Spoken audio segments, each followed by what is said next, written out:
This morning, I first bring you a message about the customs around death and dying in Transylvania, in our Hungarian villages, from Reverend Noemi Saradai.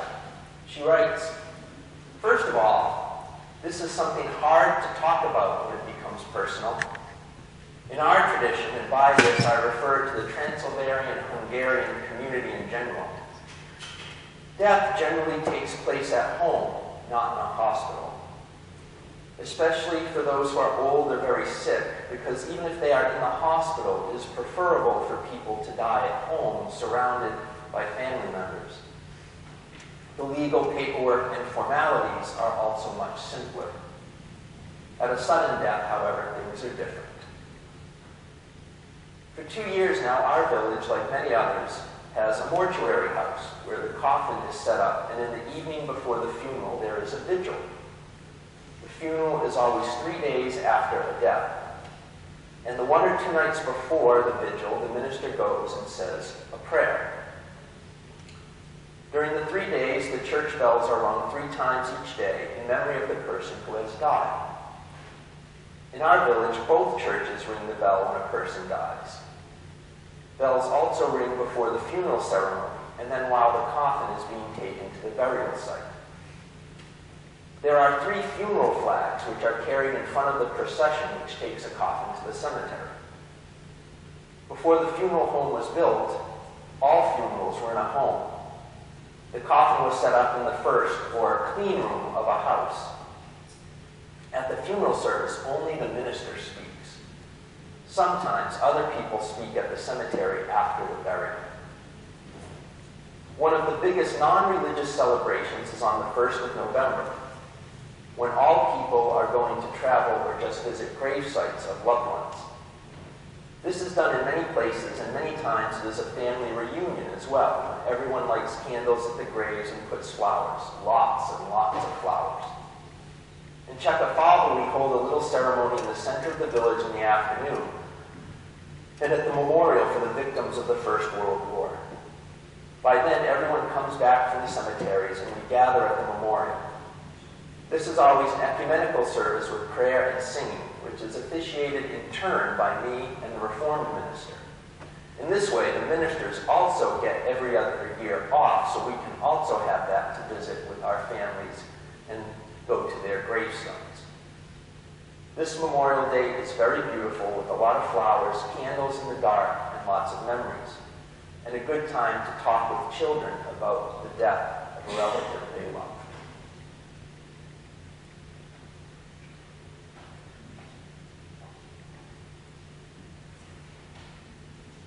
Reverend Noemi's message to us this month got me thinking about our own customs of death and dying and our culture's attitude towards death.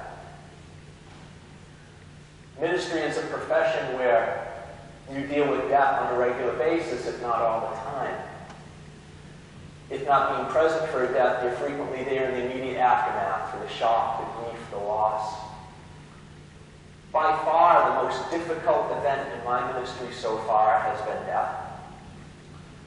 The most difficult of these being a number of years ago when I was in Texas. A young adult couple, 20-somethings, had their first baby.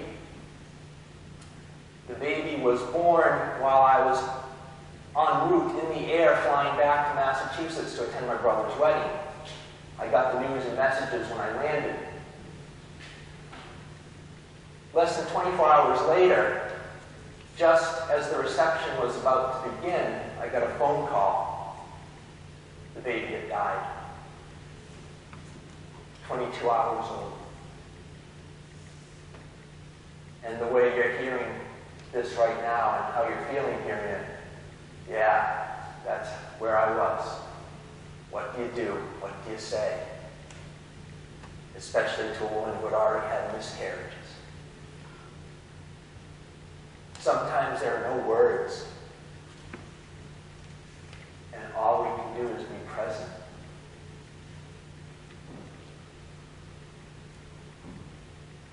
Our readings this morning outline our 2 broad cultural attitudes about death. Rage against the dying of the light, Elizabeth Kubler-Ross, who studied death and dying, reminding us that whatever our culture has built it up to be, this is a natural part of the process of life and death.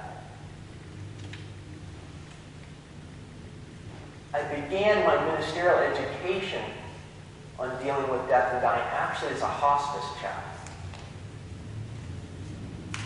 where I would visit with patients and their families facing terminal illness. As people found out I was doing this, people would always ask me the same question. It must be depressing, right? Truth was, it wasn't.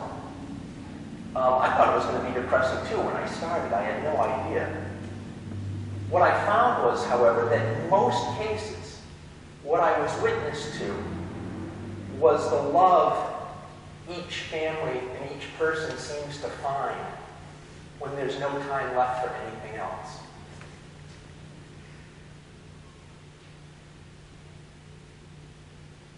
And that started to lessen, for me, the fear and uncertainty, because I was continually surrounded by people who, at journey's end, or the journey's end of a loved one, worked as best they could to find all the love that was there. And in many cases, in fact, the great majority of cases, there was a lot of love there.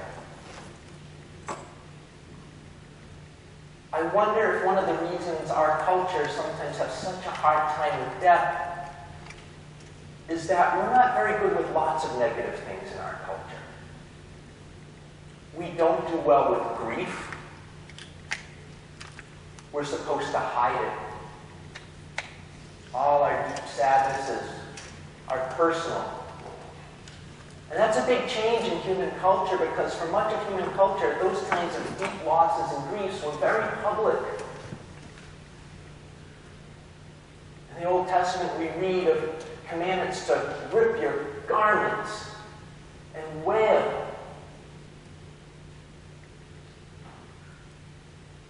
And now we try to hide tears, apologize for having a breakdown of emotion.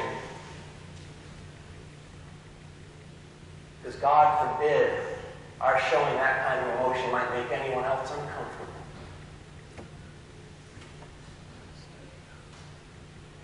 I find sometimes our customs about death a little puzzling. And maybe it's because I've attended so many of these over the years, it started to occur to me that in our culture, when someone dies, one of the things we do is we put makeup on them, and we dress them up in their finest clothes, and do our utmost best to make them look like they are not dead.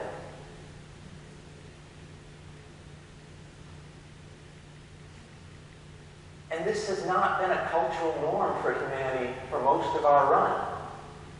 In fact, there are many cultures still today, Asian cultures, African cultures, where a dead body is not dressed up, it is a dead body.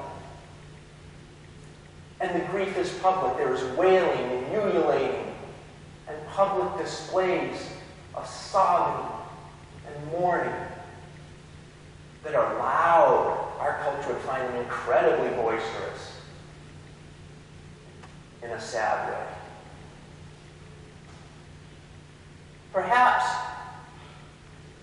our culture around death got formed a lot by our religious look at death. And we go back to our Transylvanian roots.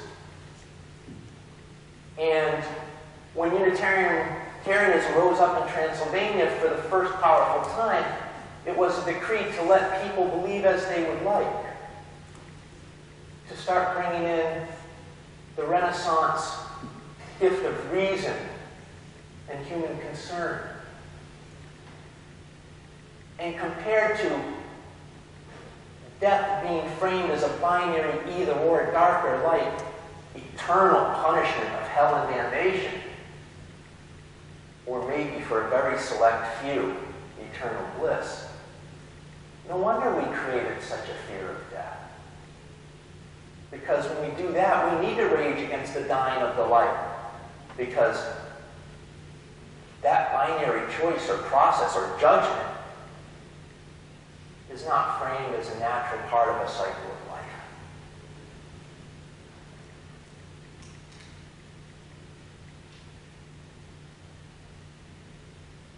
There is much said about our culture that we have a culture of death. Our culture is violent.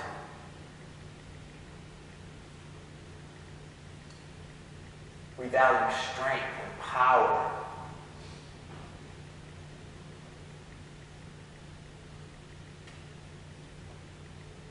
No wonder you see death, the final loss of control, the final giving up as weakness, something to be ultimately avoided at all costs.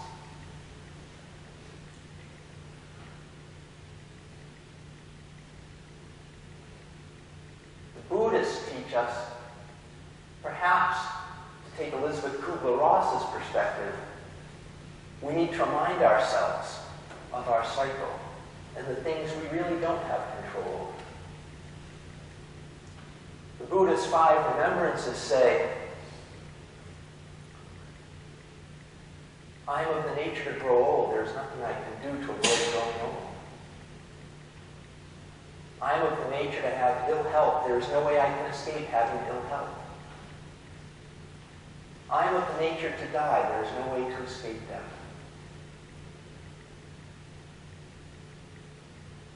Everything and everyone I love are of the nature to change.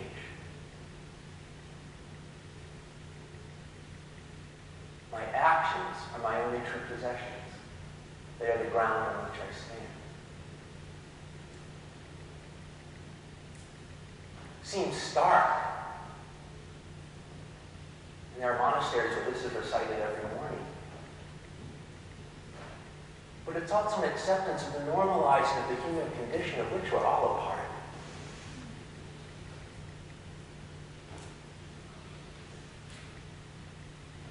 Our culture gets into many arguments that in many ways revolve around death. It becomes a massively ethical question for us.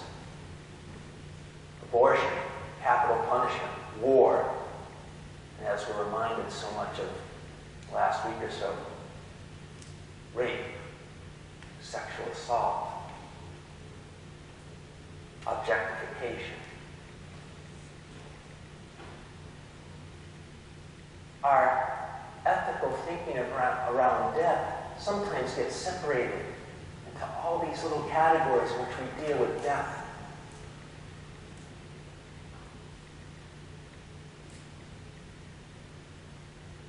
And sometimes I think it stops us from taking a step back and saying, how does the culture we've inherited about death and dying frame the way we ethically and morally respond to so many of these questions? And is there any way to be consistent? Catholic pacifist Eileen Egan said that what we should search for in the face of all these life and death questions is what she called a seamless garment. And it makes sense. Do we value life? And do we understand death in Elisabeth Kubler-Ross's way as part of the cycle of life? Because if we truly value life, we make sure life is cared for and nurtured. And that all those of us who live, no matter the color of their skin, or their gender, or their religion, or their national origin, are respected and valued as much as everyone else. That we don't deal out death as punishment.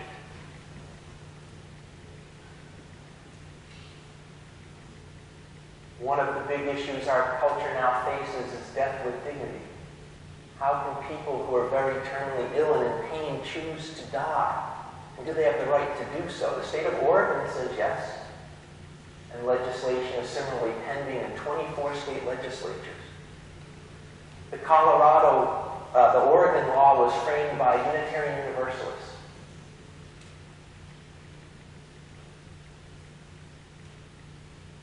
And they saw it through to their completion.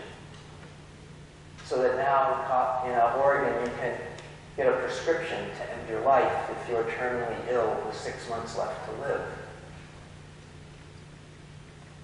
It's a fascinating question. I don't think there are easy answers to it.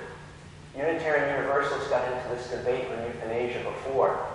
In the early 20th century, Reverend Charles Pardo, one of our leading humanist ministers, started the American Euthanasia Society for the right to die in such circumstances. But many of the folks involved with that were also supporters of eugenics, selective breeding to weed out the weaker genetic traits in human beings, such as being black or Jewish. And because eugenics was pursued so thoroughly by Nazi Germany, anything related to it kind of fell off after that. And I think that may be something we have to watch as the Death with Dignity movement grows, is what are our checks and balances against who to say when life is terminal or ready to end, or which life is inferior. Mexican lives, Muslim lives, immigrant lives, disabled lives, refugee lives, women's lives.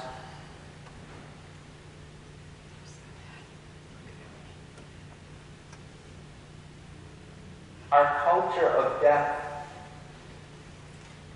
has even moved into the way we communicate with each other. And we see this as prevalent in the norm now.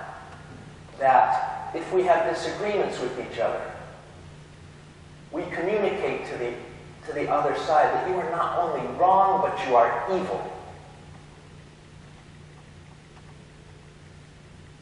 And when someone is evil, it is very easy to dehumanize them. And dehumanization is an insidious process that sometimes you don't even notice is happening. To dehumanize is to make someone less than human. And we do this by category and name. If you are not a human being, but a Mexican, if you're not a human being, but a Muslim, if you're not a human being, but a Jew, if you're not a human being, but black, if you're not a human being, but a woman, how much easier it is to speak ill to you, act horrendously towards you, be violent towards you, even rape you and kill you. Because after all, you are not human.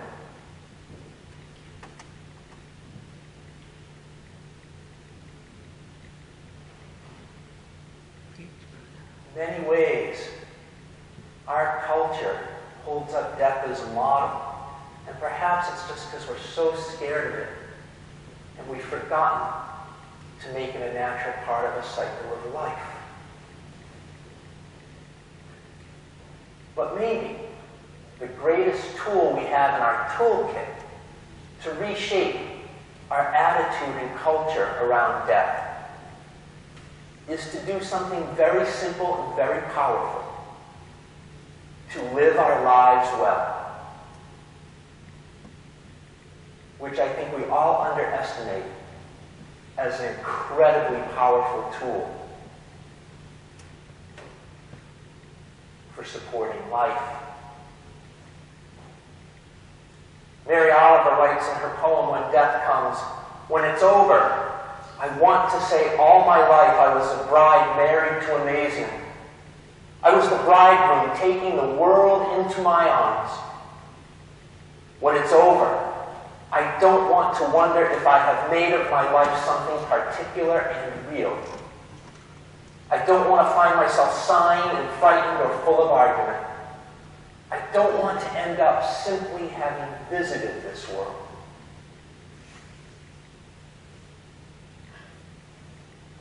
I have done a lot of funerals, memorial services in this past year, and Mary Oliver is right on target. The parade of funerals which I attended and officiated at began about a year ago with my father's, and it continued right through the end of the summer.